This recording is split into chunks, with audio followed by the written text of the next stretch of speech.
कीचड़ में खिला ससुराल। ये सब आपके ही कारण हुआ है। यहाँ बारात दरवाजे पर खड़ी है और दुल्हन नीचे नहीं जा पा रही। कितनी बार मैंने समझाया था आपको पीयूष कि बात कर लीजिए सेक्रेटरी से, हमें बहुत प्रॉब्लम हो रही है, पर नहीं, हमेशा की तरह मेरी प्रॉब्लम को छोटी बताकर आप इग्नोर करते रहे। अब क्या होगा? लाल जोड़ी में दुल्हन घर पर बैठी है और सहरा बांधे दूल्हा नीचे। पूरा बेसमेंट नाली के पानी से भरा हुआ है। घर के बाहर इतने बड़े बड़े गड्ढे हैं कि कुछ उपाय भी नहीं लगाया जा सकता। अब कैसे होगा मिलन प्रिया और शिवम का? बारिश का सीजन अपने साथ लाता है मीठी मीठी हवाएं, बारिश की छींटें और साथ में बहुत सारा कीचड़। एक हाथ से अपनी साड़ी पकड़े, दूसरे से गीला छाता पकड़े रेणुका अपने घर पहुंचती है। अरे राम राम राम राम राम, बहुत खराब बारिश हुई। वो तो अच्छा हुआ दिमाग लगाकर मैं छाता साथ में ले गई, वरना मेरे साथ मेरा फोन, ये सारी सब्जियां सब खराब हो जाते। फोन का मैं समझ सकता हूँ, पर सब्जियां कैसे खराब हो सकती है मम्मी, वो भी बारिश से? बारिश से तो सब्जियां धुलकर साफ हो जाती है ना। वही ना, तेरी माँ को ना बेकार में ही दो बातें बोलनी होती है, यह नहीं कि चुपचाप काम कर ले। अरे धुले धुलाए कपड़े मिल जाते हैं, बीवी दिन भर नौकरों की तरह काम करती है, बहू खाना बना देती है, महाराज के आगे चाय की कप पड़ी है, हाथ में न्यूज़पेपर है। आपको दूसरों की तकलीफ क्यों तकलीफ लगेगी? हैं? सब्जी लेने तक तो आप घर से बाहर नहीं जाना चाहते और मुझे ताना दे रहे हैं। बाहर कितनी कीचड़ हुई पड़ी है पता है?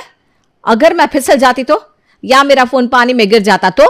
वो तो अच्छा है कि मैंने प्लास्टिक की थैली में फोन को पैक करके रखा था, वरना ये फोन अगर मेरा खराब हो जाता तो बहनों से जो 2 मिनट सुख दुख बांट लेती हूँ ना, वो भी नहीं बांट पाती। वो तो मेरा भाई का शुक्र है जो उसने मुझे राखी में फोन दे दिया, वरना तेरा बाप ना मुझे खुश देखना ही नहीं चाहता। 2 मिनट में बैठा हूँ दुकान से आकर, तो वो भी तुमसे बर्दाश्त नहीं होता? पूरा दिन तो दुकान में रहता हूँ। भगवान जाने किस मनहूस रात मेरी शादी तुमसे हो गई थी। अरे तो तलाक ले लीजिए ना, किसने बोला है साथ रहने को? रसोई में नाश्ते की तैयारी कर रही नैना अपने सास ससुर की चीखने की आवाज़ सुनकर बाहर हॉल में आती है। शादी के 36 साल की बाद भी आप दोनों को डाइवोर्स चाहिए? हद होती है किसी चीज़ की। लाइए सब्जी की थैली मुझे पकड़ाइए मम्मी। यह हुई ना जिम्मेदारी। ये देखो, यहाँ तुम दोनों बैठे रहे, कोई उठकर मेरी मदद करने नहीं आया। अगर इस घर में मेरी बहू ना होती ना, तो भगवान जाने मेरा क्या होता। ये थी दूसरी झलक नैना के ससुराल की, जहां सब्जी की थैली लिए नैना रसोई में नाश्ता बनाने जाती है। तभी बाहर हॉल से पीयूष कहता है, आलू तो मम्मी ले आई है नैना, अब पकौड़े तल दो। क्या सुहाना मौसम है, गरम चाय और पकौड़े, मज़ा आ जाएगा। बात तो तुमने ठीक कही बेटा, इसी मौसम में तो खाना खा सकता है आदमी, वरना गर्मी में तेल मसाला कहाँ भाता है। नैना सभी के लिए नाश्ते के साथ पकौड़े परोस कर कपड़े धोने चली जाती है। वो देखती है कि बारिश के कारण पूरी बालकनी पानी से भरी पड़ी है। पता नहीं इन लोगों को बारिश सुहानी कैसे लगती है। पूरी बालकनी में पानी भरा है, अब वॉशिंग मशीन में करंट आने लगेगा, बड़ी दिक्कत हो जाती है इस बारिश के मौसम में। नैना अपने पति को आवाज़ लगाती है, पर पीयूष टीवी के सामने से टस से मस नहीं होता। नैना की आवाज़ सुनकर उसकी सास बालकनी में आती है और दोनों साथ में मिलकर वॉशिंग मशीन को बाथरूम में शिफ्ट कर देते हैं। तू जा बहू, ज़रा नाश्ता कर ले, मैं कपड़े धो देती हूँ। मशीन में कपड़े डालने में वक्त ही कितना लगता है, फट से धोकर फट से सुखा दूंगी। बारिश भी नहीं हो रही अभी तो। ये दोनों बाप बेटे तो 15-20 मिनट में काम पर चले जाएंगे, फिर हमारा जी जलाने घर पर कोई नहीं होगा, आराम से काम करना। सोम और पीयूष के काम पर जाते ही दोनों सास बहू आराम से धीरे धीरे सारा काम करती हैं। रात के वक्त अपने कीचड़ से सने जूते लिए पीयूष घर के अंदर आता है। ये तुमने क्या किया पीयूष? ऐसे ही काम वाली पोछा लगाना नहीं चाहती, उसके पोछा लगाने के बाद भी शाम को मुझे पोछा लगाना पड़ता है। अभी दिया दिखाने के पहले मैंने पोछा लगाया था, 2 घंटे भी नहीं हुए, तुमने पूरे घर में कीचड़ कीचड़ कर दिया। अरे ऐसी भी कोई बात नहीं होगी, ज़रा सा तो निशान है, 2 बार वाइपर घुमाना है, साफ हो जाएगा। और बारिश के मौसम में जूते तो गंदे हो गई। तुम पैदल नहीं जाते हो दुकान पर, बाइक से जाते हो। ये कीचड़ इसलिए लगा है क्योंकि हमारे बिल्डिंग के पास हर तरफ कीचड़ जमा हो गया है, क्योंकि सेक्रेटरी अपना काम नहीं कर रहा। अरे तुम्हें पता भी है सेक्रेटरी साहब काम कर रहे हैं कि नहीं? तुम बन जाना इस बार सेक्रेटरी। दूसरों पर इल्ज़ाम लगाना बड़ा आसान है, अपने घर का काम करने में तुम परेशान हो जाती हो, वो बेचारा पूरी बिल्डिंग को संभालता है, पता भी है। पीयूष नैना से 15 मिनट लड़ाई कर लेता है, पर जूते बाहर नहीं रख कर आता। परेशान होकर पीयूष के जूते खुद ही उठाकर नैना को बाहर रखने पड़ते हैं। उसके बाद नैना पोछा लगाकर जैसे ही रसोई में खाना गर्म करने जाती है, उसके ससुर जी कीचड़ से सने गंदे जूते लेकर हॉल में आ जाते हैं। भाभी पापा आ गए। अपने ससुर को पानी देने के लिए जैसे ही नैना हॉल में जाती है, वो देखती है कि फर्श में फिर से कीचड़ से सने जूते के निशान लगे हुए हैं। मुझे मार कर ही जी में शांति मिलेगी क्या पीयूष तुम्हें? तुम्हारे जूते मैंने बाहर रखे थे ना, तो ये दाग कैसे लग गया? क्योंकि पापा ने जूते अंदर खोले हैं भाभी। पापा जी को तो कुछ कह भी नहीं सकती, अभी पोछा लगाया था, फिर से पोछा लगाना पड़ेगा। और नैना को तीसरी बार पोछा लगाना पड़ता है। इसी तरह दिन बीतते जाते हैं। जरा पोछा लगा देना रितु, देख रही है ना मुझे कितना काम हो जाता है। नहीं दीदी, 1000 रुपये में सुबह पोछा करो, शाम को पोछा करो, मुझसे नहीं होता। ऊपर से आजकल फर्श इतना ज़्यादा गंदा रहता है, अब मैं आपके घर में काम ही नहीं कर पाऊंगी, मुझे माफ़ कर दीजिए दीदी। अरे नहीं रितु, ऐसा मत कर। अच्छा तू शाम को पोछा मत मारना, अब ठीक है? शाम को पोछा करने की बात नहीं है चाची, दरवाजे के बाहर इतना सारा कीचड़ जमा रहता है, घिस घिस कर साफ करना पड़ता है मुझे। ऊपर से आपकी बिल्डिंग के बाहर इतना ज़्यादा कीचड़, अब फिसली तब फिसला वाली हालत हो जाती है। आपकी आने इस बिल्डिंग में किसी के भी घर काम वाली आना नहीं चाहती। ये कहकर रितु काम छोड़कर चली जाती है। शाम के वक्त बिल्डिंग की सभी औरतों की मंडली एक साथ छत पर बैठती है, जहां सभी की प्रॉब्लम एक दूसरे से मिलती जुलती दिखाई देती है। कैसे बिल्डिंग के बाहर कीचड़ फैला हुआ रहता है? इतनी गंदगी हो गई बाहर कि बगल के नाले का पानी भी बिल्डिंग के अंदर आ जाता है। वही तो, ऊपर से उस कीचड़ में सभी के घर का कचरा, बिल्डिंग के बाहर की सड़क में तो अब गड्ढे भी हो गए हैं। मेरा तो बाहर जाने का मन ही नहीं करता, पर खुद से ज़्यादा तो मुझे मेरी सास की फिक्र रहती है। 80 साल की उम्र है उनकी, पता चला इस कीचड़ में कहीं वो फिसल गई और इस उम्र में हड्डी टूटी तो जुड़ेगी भी नहीं, फिर उनका काम किस पर आ जाएगा? मुझ पर। पतियों का क्या है, वो तो मुंह उठाकर चले आते, पीछे से ये सब कुछ तो हमें देखना पड़ता है ना। तभी वहां भागते हुए बबीता आती है। अरे क्या हुआ बबीता, तू क्यों हाँफ रही है? तुम लोग इतने में परेशान हो रहे थे, असली प्रॉब्लम तो अब आएगी। सरला सब्जी वाली मिली थी बाहर, मुझे कह रही थी अब वो हमारी बिल्डिंग में सब्जी लेकर नहीं आएगी। है क्या? क्यों? एक दिन सरला नहीं आती तो मंडी में सब्जी ढूंढते ढूंढते पैर का पकौड़ा हो जाता है। रोज रोज इतने कीचड़ में कैसे जाऊंगी मैं सब्जी मंडी? अपनी जान की जोखिम लेकर आए क्या वो? यहाँ कीचड़ और सीवेज की प्रॉब्लम से हुई गंदगी के कारण लोगों को डेंगू मलेरिया हो रहा है। अब 4 घर में सब्जी बेचने के लिए वो अपनी जान जोखिम में तो नहीं डाल सकती। अपने घर की इकलौती कमाने वाली है बेचारी। ये देखिए, यहाँ इस कीचड़ के कारण इतनी प्रॉब्लम हुई जा रही है सबको, और पापा और पीयूष है कि समझती नहीं। एक तो काम वाली नहीं आएगी, घर का इतना काम बढ़ गया है, और अब सब्जी वाली भी नहीं आएगी। यही न्यूज़ मिलने वाली थी। अब इस घर में सीरियसली बात करनी ही पड़ेगी। रात को जैसे ही सोम और पीयूष घर आते हैं, दोनों सास बहू मिलकर एक ही बात उनसे कहती हैं। आप बात कर रहे हैं या नहीं सेक्रेटरी से? बाहर इतनी गंदगी हो गई है कि सब्जी वाली भी नहीं आना चाहती। ऊपर से दिन भर खिड़कियां बंद रखनी पड़ती है क्योंकि नीचे बीमारी वाले मच्छर घूम रहे हैं। अरे तो किसे काट लिया मच्छर ने, तुम्हें या मुझे? किसी को कुछ हुआ है क्या? तू तो ये एकदम अपने बाप पर गया है, जब भी मुंह खोलता है अपशगुन ही बोलता है। अरे क्यों हो जाए कुछ किसी को? जिस घर में किसी को बीमारी होती है ना, उनसे पूछ। हाँ पापा, शिवम भी आना चाहते हैं शादी की बात करने, पर घर की बाहर इतनी गंदगी है, कहीं उसके पापा फिसल ना जाए, इसलिए नहीं आ पा रहे। अरे उम्र में तो होने वाले समधी जी मुझसे छोटे ही हैं। अगर मैं चल रहा हूँ तो वो कैसे फिसल जाएंगे? हाँ, अगर उन लोगों के जीन्स इतना कमज़ोर है तो फिर सोचने वाली बात है।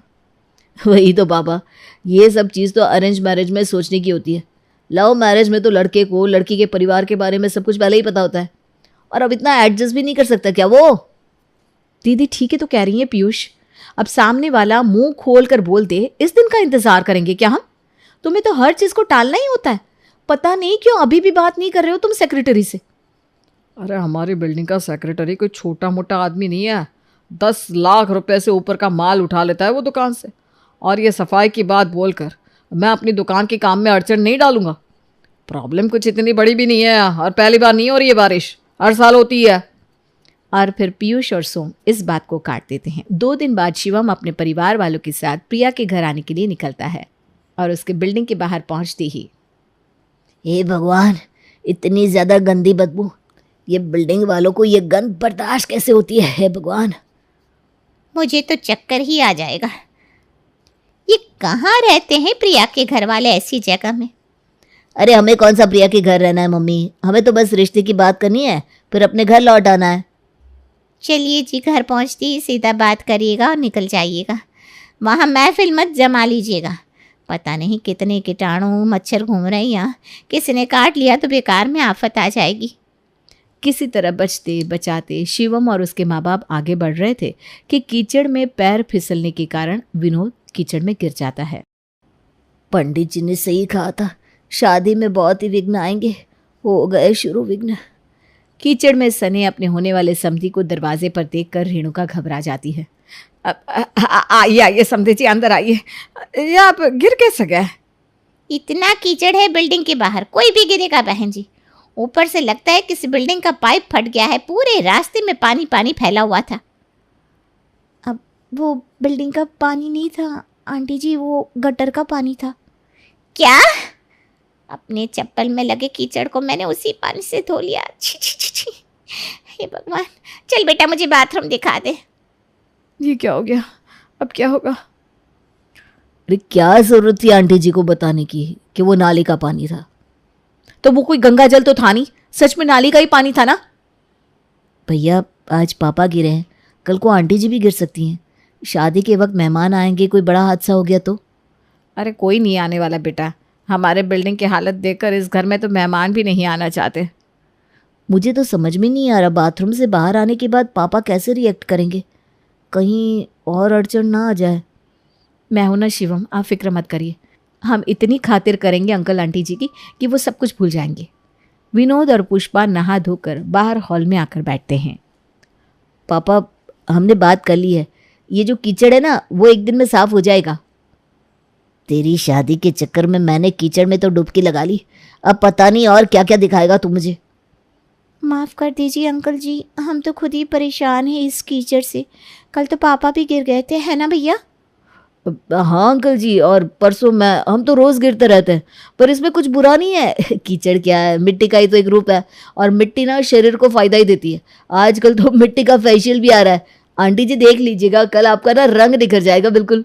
और बिना सर पैर की बात करके प्रिया के घर वाले किसी तरह शिवम के पेरेंट्स का मूड हल्का कर देते हैं। खाना खाकर तो मज़ा आ गया प्रिया, मानना पड़ेगा शिवम तेरी पसंद को। इतना अच्छा खाना तो आज तक पुष्पा ने भी नहीं बनाया। तो बताइए समधन जी, कब की तारीख फाइनल करें? अरे जितनी जल्दी हो जाए समधी जी। इस बारिश के मौसम में तो बस एक ही दिन लगन है, उसके बाद दूसरा लगन सीधा दिसंबर महीने में आएगा। पहले ही बच्चों ने एक होने के लिए काफ़ी मेहनत की है, अब मुझे लगता है जल्द से जल्द शादी करवा देनी चाहिए दोनों की। ठीक है, फिर आप पंडित जी से इसी महीने की मुहूर्त की कोई तिथि निकलवा लीजिए, उसी दिन शादी कर देते हैं। इतना सब होने के बाद भी सोम और पीयूष सेक्रेटरी से बात नहीं करते और आ जाती है शादी की तारीख। बिल्डिंग के सामने की रोड ना बनने के कारण सड़क पर बड़े बड़े गड्ढे हो चुके थे, जिस कारण लड़की वाले वेन्यू पर पहुंच ही नहीं पा रहे थे। पहली बार ऐसा बाप देख रही हूं मैं। अरे जरा तो शर्म कीजिए, बेटी आपकी दुल्हन बनी बैठी है, नीचे बारात खड़ी है, कैसे पहुंचेंगे हम होटल? अब मुझे क्या पता था कि बात इतनी बिगड़ जाएगी। सारे बिल्डिंग वाले तैयार थे सेक्रेटरी से बात करने के लिए, बस मैंने हामी नहीं भरी, जिस कारण कीचड़ साफ नहीं हुआ, सड़क नहीं बनी। सेक्रेटरी साहब से रिश्ता निभाते निभाते मेरी बेटी का रिश्ता टूटने पर आ गया है। अब मैं नहीं रुकूंगा। चल पीयूष, उस सेक्रेटरी के बच्चे के होश ठिकाने लगा कर आते हैं। बहुत काम चोरी कर ली उसने। पीयूष और सोम सेक्रेटरी के पास चले जाते हैं। अब क्या फ़ायदा, 3 तो अब बज गए, 5 बजे तो मुहूर्त ख़त्म भी हो जाएगा। तभी प्रिया के फ़ोन पर शिवम का कॉल आता है। मैं नीचे से तुम्हारी खिड़की तक सीढ़ी लगा रहा हूँ, मैं आता हूँ ऊपर। अरे पर तुम ऊपर आकर क्या करोगे? पंडित जी तो वेन्यू पर है, मैं ही आती हूँ नीचे। और अपना लहंगा पकड़े प्रिया खिड़की से सीधा सीढ़ियों पर पैर रखकर नीचे उतरने लगती है। ध्यान से दीदी, हे भगवान कहीं कोई अपशगुन ना हो जाए। मैंने सीढ़ी पकड़ रखी है भाभी, डोंट वरी।